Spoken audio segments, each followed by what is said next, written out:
ستارہ ہے جو اترے گا اور فاطمہ جس کے در پہ اترا اسی سے فاطمہ کا عقد ہوگا۔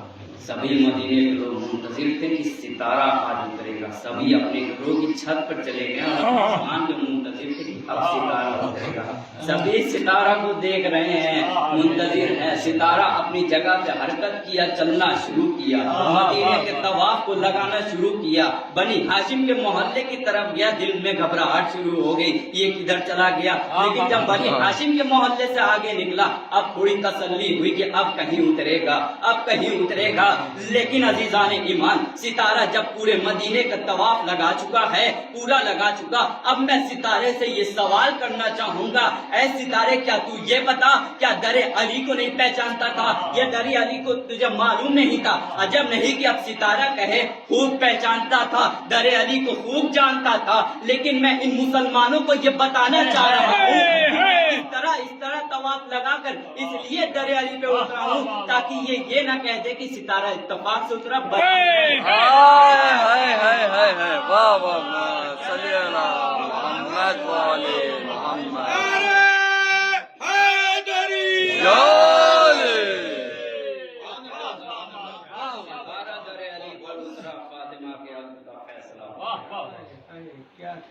اب اگلی آیت کی طرف بڑھتے ہیں کہ خدا مند عالم نے کیا کہا پہلے، وَالنَّجْمِ إِذَا هَوَىٰ، ستارے کی قسم جب وہ ٹوٹا، در علی پر آ گیا، فیصلہ ہو گیا کہ فاطمہ کا عقد علی سے ہوگا۔ اب اگلی آیت کہ مَا ضَلَّ صَاحِبَكُمْ وَمَا غَوَىٰ، تمہارا رسول ترجمہ یہی کہ تمہارا ساتھی نہ کبھی بہتا نہ کبھی گمراہ ہوا، لیکن یہی بات ہے کہ تمہارا رسول نہ کبھی بہتا نہ کبھی۔ اگر رسول بہک جاتے تو ہمیں راہ راست پہ کون لاتا؟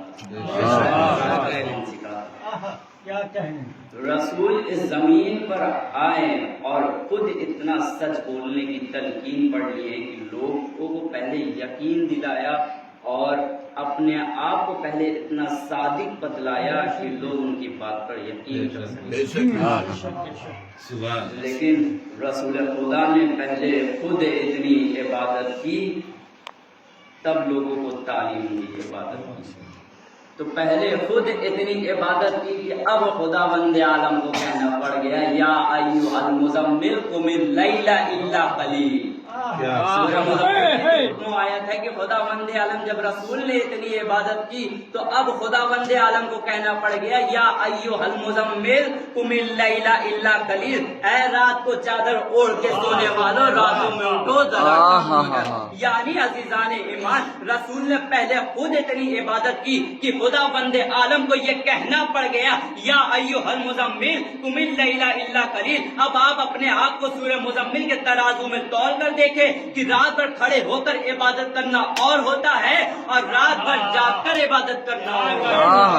واہ واہ واہ واہ، صلی اللہ محمد والے محمد۔ مسلے پر کھڑے ہو کر عبادت کرنا اور جاگ کر عبادت کرنا اور ہوتا ہے۔ لہذا مولا علی کو جب رسول خدا نے کہا تھا کہ تم میرے بستر پہ سو جاؤ، پہلے تو یہ بات ہوئی کہ جب حکم خدا ہوا، جو بستر رسول پہ سویا وہ نبی ہوتا ہے، اور جو حکم نبی سے بستر رسول پہ سویا وہ ولی ہوتا ہے۔ تو بستر رسول پر علی سو گئے، لوگ منتظر یہی تھے کہ لوگ سوچتے تھے رسول سو رہے ہیں بستر پر، لیکن حقیقت میں تو بستر پہ علی سو رہے ہیں۔ پہچان نہ سکیں علی کب رسول کب ان کے درمیان سے گزر رہے ہیں۔ بستر رسول پر علی آرام سے سو رہے ہیں، کوئی وہ نہیں۔ میں کہوں گا یا علی، آپ بستر رسول پر لیٹے لیٹے دعائیں پڑھ سکتے تھے، تسبیح خدا کر سکتے تھے، آپ بستر رسول پر سو کیوں گئے؟ غور سے کہ آپ بستر رسول پر سو کیوں گئے؟ اب رسول کہہ رہے، مولا کائنات کہہ رہے ہیں کہ سن کہ میں بستر رسول پر سو کیوں گیا۔ مولا کائنات فرماتے ہیں کہ میں بستر رسول پر اس لیے سو گیا، اس کی دو وجہ ہے، ایک تو حکم نبی تھا، دوسرا نصیریوں کا جواب دینا۔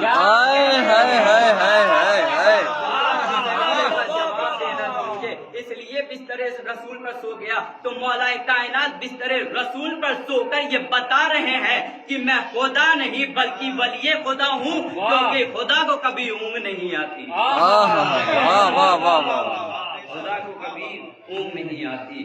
لہذا مولا کائنات کے بڑے دشمن تھے، انہیں کبھی اگر کوئی حد سے آگے نکال دے تو وہ بھی خراب ہے، جو پیچھے ہٹا دے وہ بھی خراب ہے۔ اس لیے میدان غدیر میں یہی تو ہوا کہ جو پیچھے رہ گئے ہیں انہیں ادھر بلا لو، جو انتظار کرو، جو آگے چلے گئے انہیں یہاں بلا۔ اس لیے امام جماعت کے ساتھ ساتھ چل رہا ہے، کبھی نہ آگے نکلو کبھی نہ پیچھے ہٹو، نہیں تو گمراہی ہونے میں ایک وقت لگتا ہے۔ تو مولا کائنات اتنے متقی انسان، لوگ ان کو خدا کہنے لگے، کیوں؟ کیونکہ علی رات بھر عبادت کیا کرتے۔ تو عزیزان ایمان، یہی عبادت مولا کائنات جب رات بھر کیا کرتے تھے، جب نماز شب پڑھا کرتے تھے تو دعاؤں میں کیا مانگا؟ ایک ہی مرتبہ، مجھے عباس جیسا بیٹا تھا، یعنی مولا کائنات نے یہ کیوں مانگا؟ مجھے بہادر اور وفادار بیٹا عطا کر میدان کربلا کے لیے، کہ میرا فرزند حسین کا مددگار بنے۔ لیکن ہائے کربلا، ان کو یہ نظر نہیں آیا کہ یہ کس کے گھرانے کے ہیں۔ عزیزان ایمان، جب 10 محرم کی تاریخ آئی، خیمے میں پانی ختم ہو چکے تھے، بچے 3 دن کے بھوکے پیاسے تھے، سبھی بچوں کی صدائیں بلند ہو گئی۔ ہائے مولا عباس جب خیمے کی طرف بڑھے، کیا دیکھے بچے رو رہے ہیں پیاس سے۔ سکینہ آ کے کہتی ہے، اے چچا عباس پانی کی سبیل کر دے، ہم بڑے پیاسے ہیں۔ مولا عباس نے کبھی کوئی قدم نہ اٹھایا سوائے اپنے آقا حسین کا، جب تک حکم نہیں ہوا کوئی کام انہوں نے انجام نہ دیا۔ عزیزان ایمان، مولا عباس جب امام حسین کی قریب آتے ہیں، کہتے ہیں، اے آقا حسین مجھے جنگ میں جانے کی اجازت دے۔ مولا حسین کہتے ہیں، اے بھیا عباس میں تمہیں کس طرح جنگ میں جانے کی اجازت دے دوں؟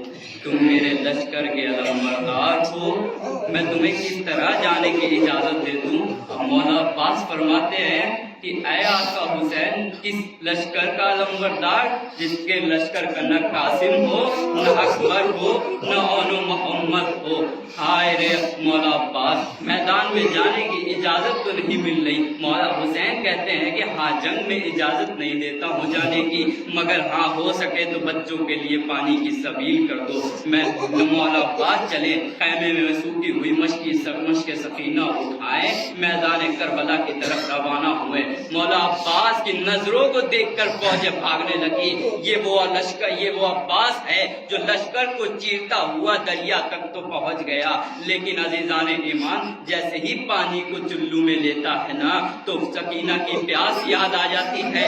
عباس چاہے تو پانی پی لے لیکن پانی نہ پی سکے، کیوں؟ کیونکہ ابھی چھوٹے چھوٹے بچے پیاسے ہیں۔ ہاں عزیزان ایمان، مولا حسین بھی پیاسے ہیں، کس طرح یہ پانی پی لے، لیکن سوکھی ہوئی مشق سکینہ کو پانی بھرتے ہیں، لے کے فرات سے روانہ ہوتے ہیں۔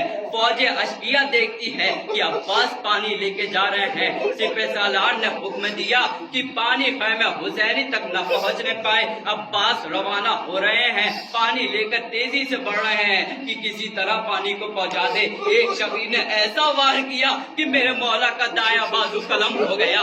آئے مولا عباس، ایک آپ کا دایاں بازو قلم ہو گیا۔ مولا نے فوراً ہی مشق سکینہ کو اپنے بائیں بازو میں لیا کہ پانی سکینہ تک پہنچا دوں، کسی طرح بچوں کی پیاس کو بجھا دوں، لیکن ہائے رے ایک شخص نے ایسا وار کیا کہ میرے مولا کا بایاں بازو بھی قلم ہو گیا۔ اب مولا عباس دونوں بازو قلم ہو چکے ہیں، مشق سکینہ کو دانتوں میں سنبھالتے ہیں، اب کسی طرح پانی کو پہنچا دوں، لیکن عزیزان ایمان حد تو یہ ہو گئی کہ اب ایک شخص نے ایسا گرز مارا کہ میرا مولا زین پر سنبھل نہ سکا. لیکن عزیزان ایمان جب کوئی شخص زمین پر آتا ہے نا تو اپنے بازوؤں کا سہارا لیتا ہے. آئے مولا عباس کہ اس کے دونوں بازو قلم ہو چکے ہیں, منہ کے بل زمین پر گرتا ہے, آواز دیتا ہے یا اخی ادرکنی, اے میرے بھائی مدد کو آؤ. مولا عباس نے کبھی بھی اپنے بھائی کو بھائی نہ کہا, ہمیشہ آقا کہہ کے پکارا. اتنا سننا تھا کہ مولا حسین تڑپ اٹھے, کمر کو تھام کے میدان کربلا کی طرف روانہ ہوئے کہ ہائے رے میرا بھائی, تیری جدائی سے میری کمر ٹوٹ گئی. میدان کربلا کی طرف جا رہے ہیں, آگے بڑھ رہے ہیں, کیا دیکھتے ہیں کہ بھائی عباس پڑا ہے, بازو قلم ہو چکے ہیں, آواز دے رہا ہے یا آقی ادرکنی, یا آقی ادرکنی, اے میرے بھائی مدد کو آؤ. مولا حسین قریب پہنچتے ہیں, مولا عباس کے سر کو زانو پر لیتے ہیں, زانو پہ لیتے ہیں. اب بھیا کہتے ہیں کہ کچھ وصیت ہو تو مجھے کہہ دو. مولا عباس کچھ نہ کہتے ہیں, بس ایک ہی فکرہ کہتے ہیں کہ اے بھیا حسین, میرے لاشے کو خیمے میں نہ لے جانا, میں شرمندہ ہوں, میں نے اپنا وعدہ نہ نبھایا, میں شرمندہ ہوں. سکینہ کو میں شکل کس طرح دکھاؤں گا. آئے رے اتنا کہنا تھا کہ مولا عباس کی روح پرواز کر جاتی ہے. امام حسین تڑپ کے کہتے ہیں اے بھیا عباس, تیرے جانے سے میری کمر ٹوٹ گئی, اے بھیا